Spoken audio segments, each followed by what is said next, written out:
a televisoras y radiodifusoras en el país. La ley no distingue y no habría motivo por qué habría que distinguir entre una radiodifusora o televisora, cualquiera que sea su capacidad, porque está obligada constitucionalmente por decisión de una modificación constitucional de la envergadura que tuvo la de 2007. Sería mi respuesta, señor diputado Muñoz. Muchas gracias. Diputado, yo creo que hemos sido sumamente tolerantes, con apertura y con mucho respeto. Le voy a ceder el uso de la palabra, pero acuérdense que en base a la convocatoria ya no podemos caer en pregunta, réplica y una contestación permanente.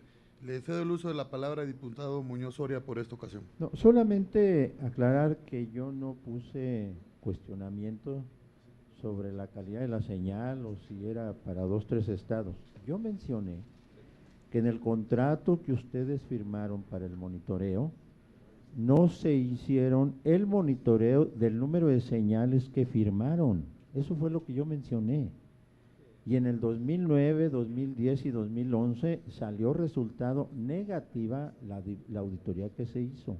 Solamente le menciono, en el 2011 firmaron un contrato para 2.390 señales y monitorearon solamente, ¿sí?, 1.544. Eso es lo que yo mencioné. Es una cuestión responsabilidad de ustedes. Si sancionaron a la industria por la calidad, ese es otro problema. Yo mencioné que ustedes firmaron un contrato y que no se hizo lo que ustedes firmaron. Ustedes no monitorearon eso. Muchas gracias, eso era. Gracias. Gracias, diputado Muñoz Soria, por sus comentarios.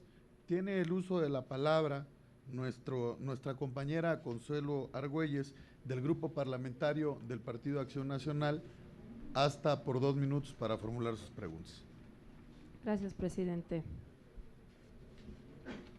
Bienvenido a su casa legislativa, licenciado Gamboa. Usted habla en su ensayo de que una sola autoridad electoral tiene que ser la encargada de organizar los comicios tanto federales como locales.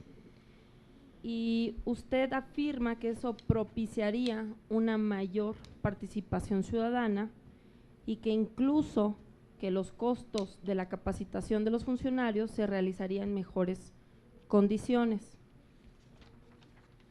La pregunta, y relacionado con las dos intervenciones de mis compañeros diputados que me anteceden, yo no le voy a preguntar a usted por las circunstancias que usted tuvo que renunciar, pero ¿por qué renunciar horas antes del informe de la Contraloría General en relación a las 26 revisiones de auditorías que se hicieron en el tipo financiero, y no nada más su dirección, las direcciones ejecutivas del Registro Federal de Electores, la Dirección de Administración, la que usted encabezaba que era de prerrogativas y partidos políticos, la de Unidad Técnica de Servicios de Informática?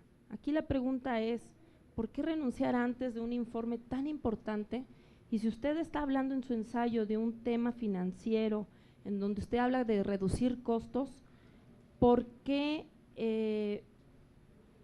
no se tomaron acciones bajo su dirección? Porque hay responsabilidad compartida, pero bajo su responsabilidad, ¿qué acciones señalaron en el reflejo del gasto excesivo que señala el resultado de la Contraloría?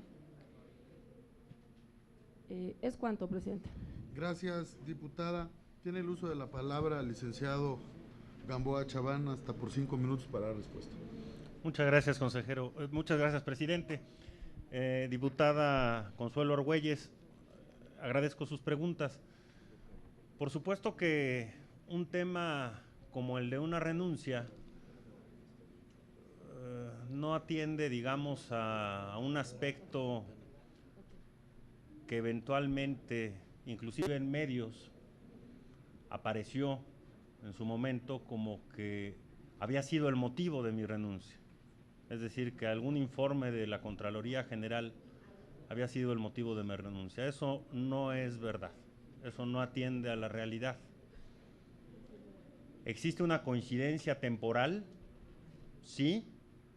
Sin embargo, la Contraloría General, así como cualquier otro órgano del instituto, para solicitar la incorporación de un punto a la orden del día del Consejo General, lo hace directamente ante la presidencia del Consejo General, sin que medie conocimiento de las áreas del instituto, como el caso de la dirección ejecutiva que estaba a mi cargo, de cuáles son los puntos que están incorporándose al orden del día. Es decir,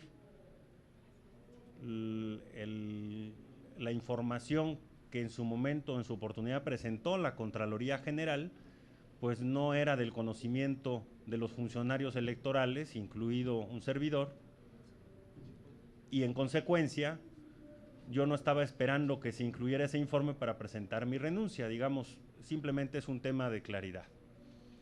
Es un tema en donde los motivos, como los he expresado, apegados a una institucionalidad, le expresé al consejero presidente mi motivo personal de la presentación de mi renuncia, y de manera previa inclusive a esta presentación de mi renuncia, le informé mi interés de hacerlo del conocimiento de los partidos políticos, de los representantes del Poder Legislativo y de los consejeros integrantes del Comité de Radio y Televisión. Situación que aconteció nada menos que el 26 de abril del 2011, en una sesión del propio Comité de Radio y Televisión, en la cual yo fungía como secretario técnico.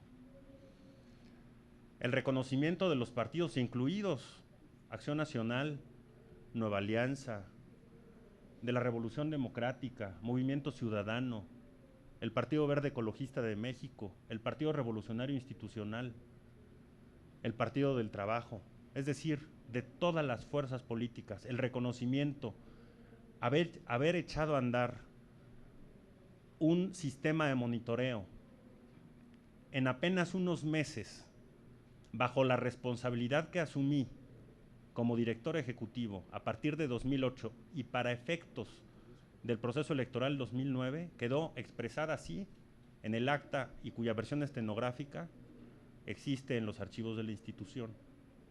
Y por supuesto, mi reconocimiento y respeto a todos los partidos políticos, porque si no hubiese sido mediante su participación, mediante sus aportaciones técnicas, especialmente de los partidos políticos que tenían pleno conocimiento de cómo funciona el tema de radio y televisión, no hubiese sido posible.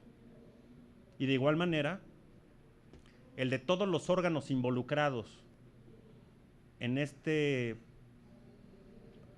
implementación, que no tan solo fueron órganos centrales, colegiados, funcionarios y a nivel estatal, con la operación de 150 centros de verificación en todo el país, que se instalaron precisamente para abaratar costos en las juntas distritales y en algunas juntas locales, y que bien se pudo haber instalado tecnología para identificar señales en sitios en donde no existía una junta local o distrital, pero que hubiese tenido que pagarse un costo adicional, incrementando inclusive los costos de contratación, situación que fue inadmisible. Entonces, espero haber contestado su cuestionamiento, diputada Argüelles. Estoy a sus órdenes. Lo que confirma que en el informe anual de gestión, que lo tengo aquí, del Instituto Federal Electoral, señala y cito que se reflejaron en un gasto excesivo del instituto. A mí lo que me extraña es que en el tiempo de su gestión usted venga a decir a esta comisión que por motivos personales se retira, pero los resultados de dicha auditoría en los periodos que coincide la dirección que usted encabezaba, que están señalando reflejos de gastos excesivos del instituto, no tengan una justificación por una renuncia. Muchas gracias. Tiene el uso de la palabra nuestro compañero Alejandro Montano Guzmán, del Grupo Parlamentario del Partido Revolucionario Institucional, hasta por 2 minutos para formular sus preguntas. Muchas gracias, señor presidente. Licenciado Antonio Horacio Gamboa Chabat, bienvenido aquí a este Congreso de la Unión.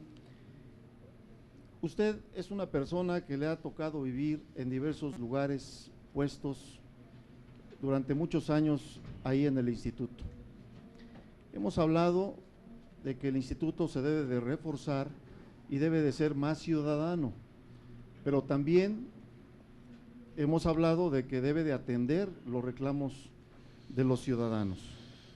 En ese sentido, quisiera preguntarle a usted, ¿qué mecanismos propone que podrían implementar el Instituto Federal Electoral para asegurar que los mensajes transmitidos por los partidos y coaliciones posean un contenido sustantivo y no meros ataques durante los tiempos destinados en la radio y televisión?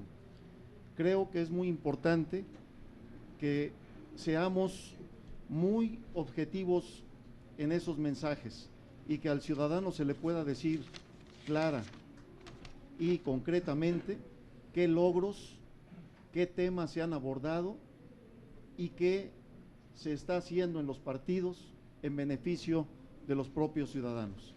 Y con ello, que en todas esas propuestas, en todo eso que se hace en las campañas, pues los ciudadanos vean a través de estos mensajes que se concretan y sobre todo que se lleva la respuesta que ellos exigen y están esperando durante las campañas y sobre todo cuando dan la confianza a los ciudadanos. Por su respuesta, licenciado, muchas gracias. Gracias, diputado. Tiene la palabra el licenciado Gamboa Chaván, hasta por 5 minutos. Muchas gracias, presidente. Diputado Alejandro Montaño, gracias por su pregunta. Indudablemente, trabajar en el Instituto Federal Electoral a lo largo de tantos años para mí representó un honor, un reto constante, un aprendizaje de toda la interrelación que se tiene con partidos políticos, con ciudadanía, con funcionarios electorales. Por supuesto que esa experiencia se va enriqueciendo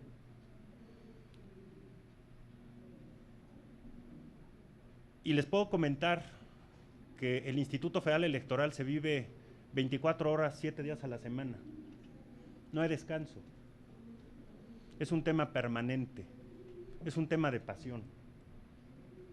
Y uno de los motivos precisamente que me impulsa a estar sentado con ustedes en este proceso de selección como aspirante a consejero electoral es porque conozco la materia, porque la viví muchos años.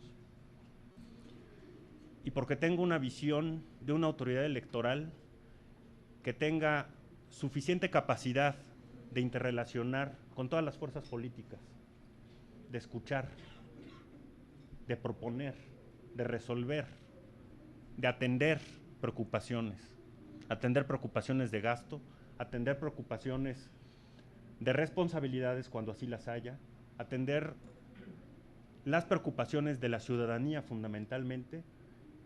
Y uno de los aspectos que me parece fundamental está orientado precisamente a que hoy por hoy ya existe una prohibición a los partidos políticos. El artículo 38, párrafo 1, inciso P del Código Federal de Instituciones y Procedimientos Electorales establece claramente prohibiciones para denigrar, para llevar a cabo calumnias. Esas prohibiciones, recuerdo muy bien que como funcionario electoral fui invitado a un sinnúmero de comisiones de quejas y denuncias, órgano en el cual, integrado por consejeros electorales, se atendían reclamos de partidos políticos, fundamentalmente, a partir de los cuales se identificaban posibles violaciones a esta norma, denigraciones, calumnias, y que por supuesto el análisis para efecto de determinar con toda oportunidad si existían o no la necesidad de dictar medidas cautelares, es decir, aquellas medidas tendientes a inhibir o a que se dejaran de transmitir esos mensajes con esos alcances, se realizaron en múltiples ocasiones. la dirección ejecutiva entonces a mi cargo proporcionaba información técnica puntual, porque así era requerida, de si había sido transmitido en cuántas emisoras del país, cuántas veces mensajes de esa naturaleza. Y con esa información técnica y otros elementos adicionales, los consejeros electorales responsables del desarrollo de los trabajos de esa comisión adoptaban o no esas medidas al valorar de una manera oportuna si existían o no esas posibles violaciones. Resulta indispensable, por la experiencia que tengo en esa materia, que lo que los partidos políticos transmitan a la ciudadanía efectivamente sean propuestas. Durante los procesos electorales, las plataformas, exponer con toda claridad el por qué y para qué están proponiendo determinadas propuestas. Atacar, denigrar, calumniar, por supuesto que tiene una razón en su momento legislativa y que hoy día es texto de la ley, precisamente privilegiando que no existan per se ataques que lleven a la ciudadanía a dejar de creer en la democracia. Los partidos políticos, por supuesto, tienen todos los mecanismos a su alcance con la finalidad de hacer propuestas para hacer creer y hacer creerle a la ciudadanía que son propuestas sustentables. Y la autoridad electoral es garante precisamente del cumplimiento de la Constitución y de la ley. Espero atender su pregunta, diputado Montaño. Montano. Montano. Muchas gracias, licenciado Gamboa Chavat. Muchas gracias, diputado Montano, por sus comentarios. Habiendo concluido esta etapa de preguntas al candidato, se le agradece su asistencia, licenciado Gamboa Chavat, en esta comisión de gobernación, y se cita aquí al siguiente candidato, al ciudadano Armando Hernández Cruz. De esta manera concluye la entrevista a este primer candidato de esta ronda que se está dando en el cuarto día de comparecencias por parte de los aspirantes a obtener un lugar en el Consejo General del IFE. Se trató de Antonio Horacio Gamboa Chaván. Él desarrolló como hilo conductor de su ensayo, el que presentó en el momento de su registro, pronunciarse por una autoridad electoral moderna. De la misma forma, ya en lo que fue el desarrollo de su entrevista y los cuestionamientos que recibió por parte de los legisladores integrantes de la Comisión de Gobernación de la Cámara de Diputados, él también se pronunció a favor de una autoridad electoral única, esto ante la propuesta que circula y deambula en los ámbitos legislativos, que tiene que ver con un Instituto Nacional de Elecciones que han estado pues sondeando diversos legisladores con diversas personalidades sobre la viabilidad de una figura de este nivel que fuese única y que manejara todas las elecciones del país. De la misma manera, Gamboa Chaván dijo que aún no estamos preparados como país para enfrentarnos a las candidaturas independientes. Cabe destacar que Antonio Horacio Gamboa Chaván es licenciado en Derecho por la Universidad del Valle de México y ha desarrollado prácticamente toda su carrera profesional vinculada al asunto comicial en el Instituto Federal Electoral. Su último puesto ahí en este organismo es de jefe de trámites legales. Nos vamos directo con el presidente de esta comisión. Doctor Hernández Cruz, sea usted bienvenido aquí a su entrevista. Y antes de seguir con los trámites de la convocatoria, creo que, como lo hemos manifestado, esta comisión ha tenido total apertura para los comentarios y solicito a ustedes, en respeto al tiempo y a los candidatos que han sido agendados, tratemos de cumplir en lo más puntual que se pueda los tiempos de participación de cada una de las intervenciones, no dejando de lado que cualquier participación de cualquier compañero legislador, esta presidencia tendrá la apertura total para recibir los comentarios pertinentes. Le cedo el uso de la palabra doctor Hernández Cruz, hasta por 5 minutos, para que exponga los puntos centrales de su ensayo presentado ante esta Comisión de Gobernación, y bienvenido. Muchas gracias, diputado presidente, y a todos los diputados integrantes de la comisión. Agradezco la oportunidad de estar aquí con ustedes para platicar sobre temas que me parecen muy relevantes, que trato de plasmar en el ensayo, en el documento presentado ante esta comisión. Particularmente me interesa darle un enfoque distinto a lo que creo yo que se pudiera considerar como fundamental en el trabajo del Instituto Federal Electoral, porque nuestro Instituto Federal Electoral durante todo este tiempo se ha consolidado en uno de los rubros, una de las ramas importantes, sin duda, que es la democracia representativa. Los procesos electorales y toda aquella gama de actividades que realiza hasta la fecha el Instituto Federal Electoral, pues han reforzado, han fortalecido sin duda con todo y que pueda ser cuestionado en algunos momentos el árbitro en materia electoral. Ha avanzado, tenemos notorios avances en materia de democracia representativa, pero el enfoque que a mí me interesa es agregar ahora como una tarea fundamental del Instituto Federal Electoral la parte que tiene que ver con la democracia participativa, la organización de procesos de participación ciudadana a partir de lo siguiente. Como se expresa en el documento presentado en su oportunidad, la reforma constitucional publicada el 9 de agosto de 2012, al agregar al artículo 35 dos fracciones más, particularmente las que se refieren a los procesos de participación ciudadana, que tienen que ver con la consulta ciudadana y la iniciativa popular, agregan, sin duda, una nueva función, una nueva atribución al Instituto Federal Electoral, que desde mi punto de vista hace necesario concebirlo de otra manera. Ahora no solo como un Instituto Federal Electoral, sino como un instituto electoral y de participación ciudadana. Esto a partir de este nuevo conjunto de atribuciones que tienen que ver con la organización de los procesos institucionalizados, formales y tanto no institucionalizados también, de participación ciudadana, que abren la puerta a la democracia representativa en nuestro país, perdón, a la democracia participativa, que creo que nos hacía falta, creo que era necesario, creo que nuestro país tenía esa deuda con la ciudadanía en materia de democracia participativa, de crear instrumentos como pueden ser el plebiscito, el referéndum, la iniciativa popular, para generar un nuevo concepto de interacción entre la ciudadanía y las autoridades. Porque me parece que la participación ciudadana no se agota ni debe agotarse en el hecho del voto, ¿no? En el acto de emitir la votación, de designar a los representantes de elección popular. Hoy, a partir de esta reforma constitucional del año pasado, la participación ciudadana tiene nuevas vetas que explorar, y es el Instituto Federal Electoral quien será el encargado de echar a andar estos mecanismos, estos procedimientos.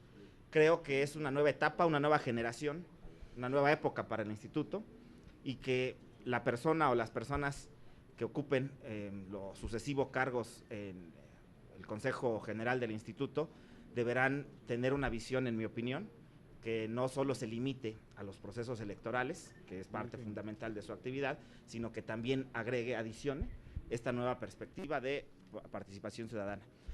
No tenemos a nivel federal hasta el momento una ley de participación ciudadana que institucionalice los procesos, me queda claro.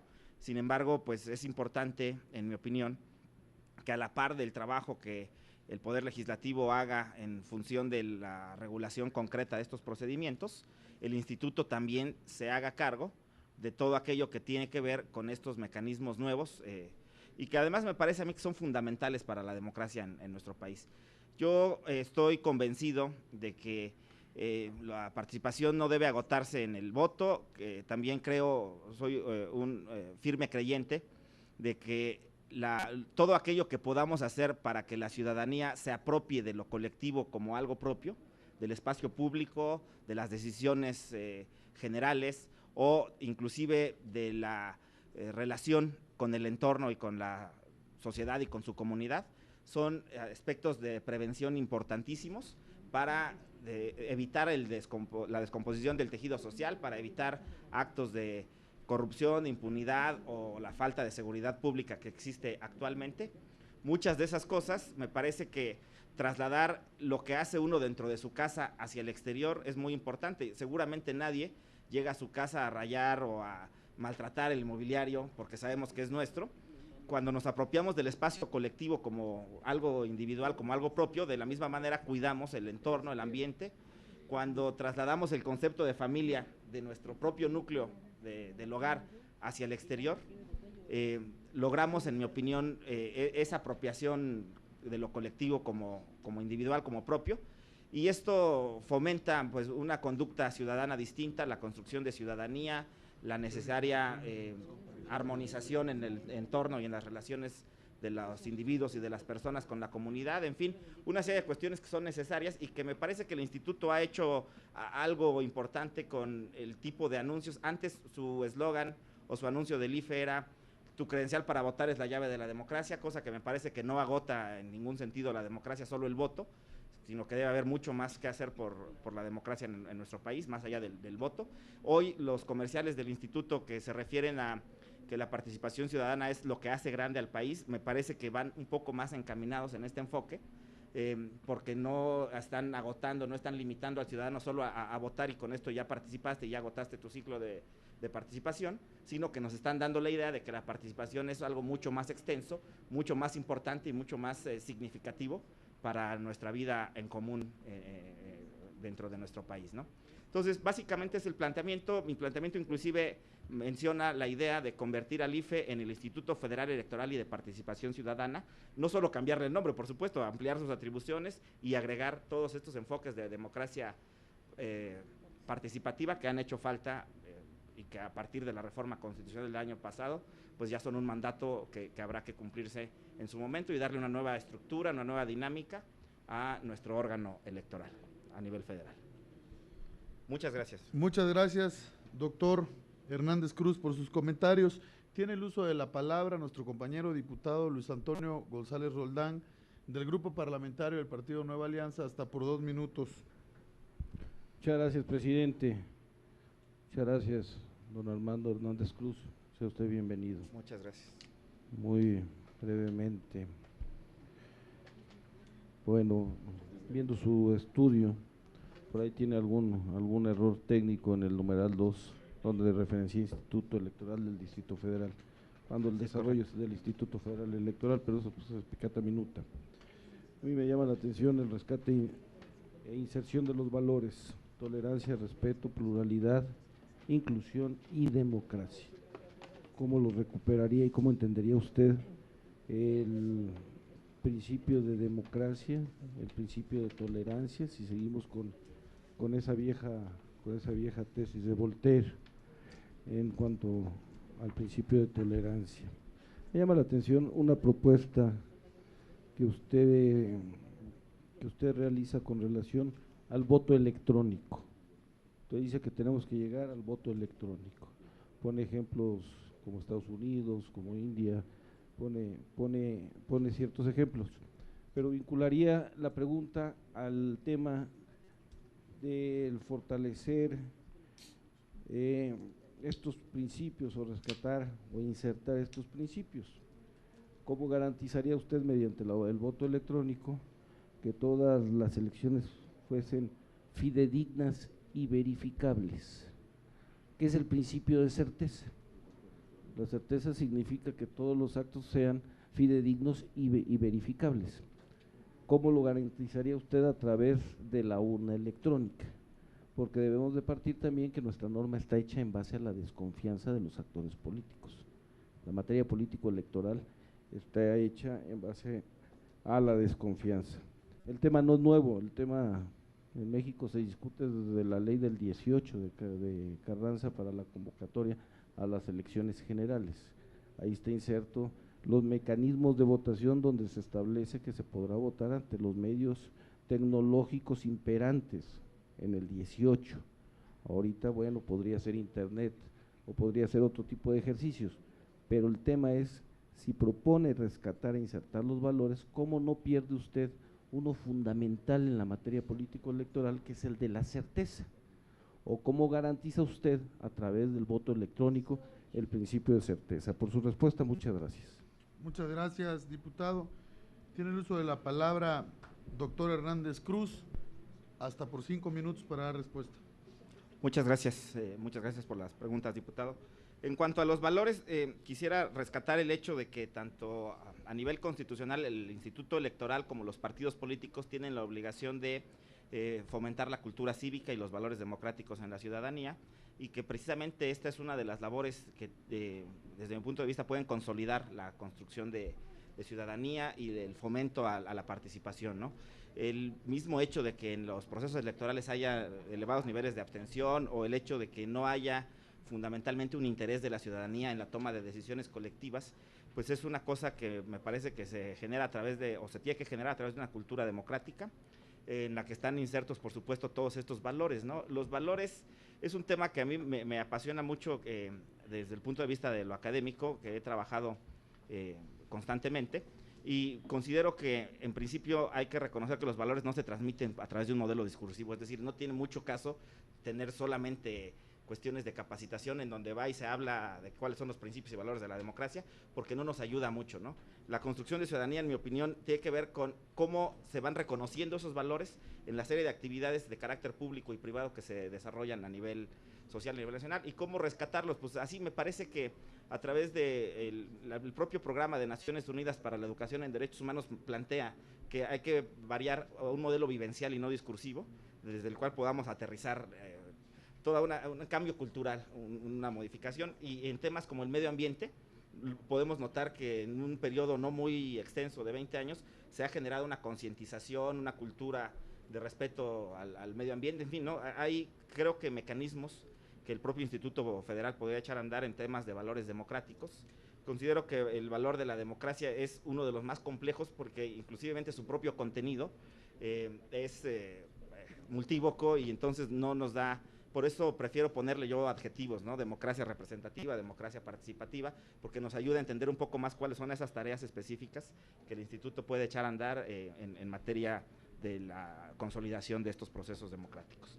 Y en cuanto a valores y principios, bueno, por supuesto, hoy en día está no diría de moda, sino el estudio del derecho se ha trasladado a la consolidación de principios, es decir, ya no se estudia el derecho como antes, como un conjunto solamente de normas y reglas, sino tratamos de enfocarnos a la utilización de principios normativos para regular la conducta. Entonces, como estudioso de derecho, también estoy convencido de que los principios son fundamentales para lograr cambios, transformaciones en la sociedad, y uno de esos principios es el principio de certeza, ¿no? En materia electoral los principios son fundamentales. Coincido en que el sistema electoral mexicano se ha consolidado a través del principio de la desconfianza. Hemos construido una serie de elementos para evitar los fraudes electorales o vulnerar la voluntad ciudadana.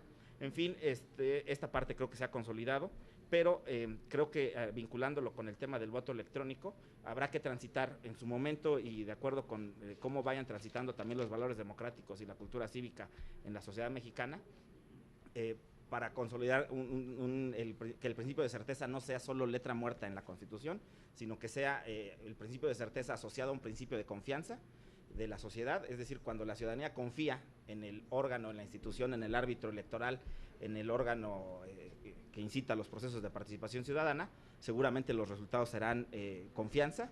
No digo que se vaya a lograr de inmediato, pero sí creo que podemos transitar ya ahora